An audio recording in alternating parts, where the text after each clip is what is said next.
Hello, are you trying to start your first bait caster? Are you trying to get your first bait caster? Well, today I'm gonna teach you the lures that I'm gonna recommend for bait casters, and I hope this helps you catch more fish. Let's start with lures I'd recommend. So I'd first recommend soft plastics. Everyone needs soft plastics, but try to use heavier soft plastics like this frog that sits on top of water, or use a bullet weight to add weight to your soft plastic. Usually only need one, but I don't know, sometimes there's heavier bait casters, and this is a great time to start learning the Texas rig with the bullet weight. If you don't know how to Texas rig bullet weight, let me teach you real quick. Let me grab a different hook. You need your bullet weight, and you need your hook. This is two things you need for a Texas rig, unless you're going for a weightless Texas rig. But you don't usually use those in bait casters because they're super heavy. Let's use this fluke, for example. Let me use this fluke. Let me show you how to rig up the fluke. First, grab your fluke, and then grab your hook. What you're going to do, you're going to want to put that... We dropped it.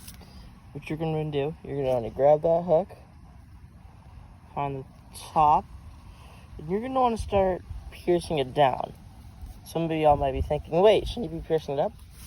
Well, no, because you want that little tiny bit. I'll pull it out all the way, like that. And then you want to, once your lure should be looking like this. I'm not the best at this because I don't have a stand. It's like, and then you want to push it up to the eye of the hook. Like that, so you want it to kind of look like that. So it looks right, but we have not poked that hook through yet. So you want to cinch down. It's like, let me see if I can do this. It's difficult, it's harder than it looks. I'm going to pinch down to make it straight. Make sure you've straightened it. I usually know what to do, so I forgot to. And then boom, you got yourself a Texas rig minnow, or minnow, as some people say. I'm not gonna try this on, but once you do that, you want to slide this onto your line.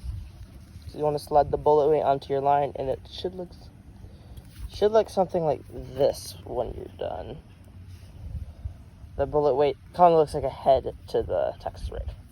So that's basically how you Texas rig. Next, let's talk about the Whopper Plopper or topwater baits. The bait caster is really good at casting topwater baits because they're a lot easier to cast with them, because you're putting power directly onto your line. So if you get into like muck and stuff, it's a lot easier to get this out on the bait caster because you're putting direct force onto that than, let's say, regular spin caster. And how this one works, you tie it onto your line, that back fin just spins around, and make sure you get something this big. So I'd say I think this is a 90. Get something like a 90 where the bait caster can actually cast it, because if it's too light, you will bird's nest. Next, I would suggest lipless crankbaits because they're weighted, and that extra weight lets it cast pretty decently far. And they come in a bunch of different colors. They're really good for fall and winter fishing because you can reel them in so slow, and also you can reel them in super quickly. So they're good for basically a lot of situations. You can use them basically anywhere, and you basically just want to get it down to your depth that you want it, and then just reel it in slower quickly. And the slower you retrieve it, the lower it's going to go, and the faster it goes higher. Next is jigs. Jigs have this big, it's pretty heavy. One sec, let me take, and you want to put soft plastics on there, like that crawdad, but if you just take the soft plastic off, this is what a jig looks like.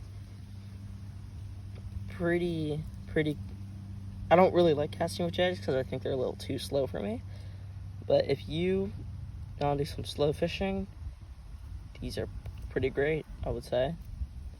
Good for fishing if you want to go slow. So I definitely recommend jig in your baitcaster tackle box.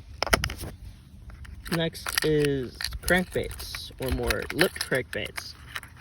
This is a fishing, I forgot what the company's called. So crankbaits that are bigger or heavier or deep diving usually are used on baitcasters because the baitcaster casts these pretty decently far, I would say. And I caught my PB catfish on the Jabberjaw. Just make sure to watch out for those treble hooks because they will get you.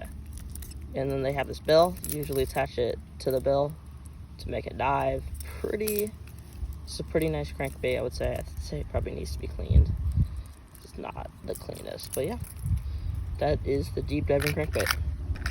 Next, we have jointed crankbaits. This is another example of a deeper diver crankbait. And we might do some fishing at this pond. I would recommend these crankbaits because they have that realism in the water, and you can catch some pretty big fish on these.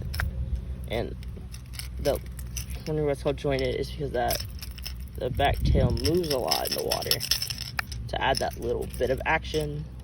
Same thing, you put it to the bill, 2 treble hooks. Pretty nice crankbait. Nope. My bad. Next, spinnerbaits.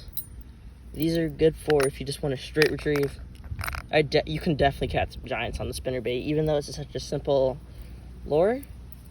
It's pretty good. And if you've never fished with a spinnerbait, you may be thinking, what about the big wire? Won't they resist it because of that wire?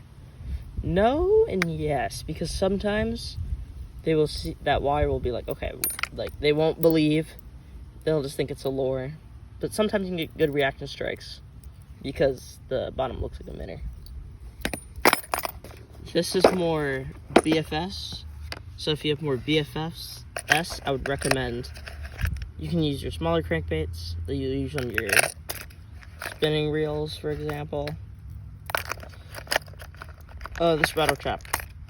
You can also use rattle traps. So if you don't know what a rattle trap is, it's a lipless. They're usually called this because their design is less realistic. So pretty cool. I wouldn't recommend blade baits unless you have BFS. But tailspins dropped it. Tailspins, and the tailspin is good for if you have like a lighter bait caster, you can cast that pretty far. And this blade bait, which is better for spinner baits. Now, the rod I will be running, I usually go, is a Procast 80 662 MH from Daiwa. It's a pretty nice rod. Those specifics if you want to look. And then I run a Shimano SLX on this. So that's a pretty good way if you want to. And these have centrifugal brakes. You usually have a dial on the side that'll say like be free and open, free and closed.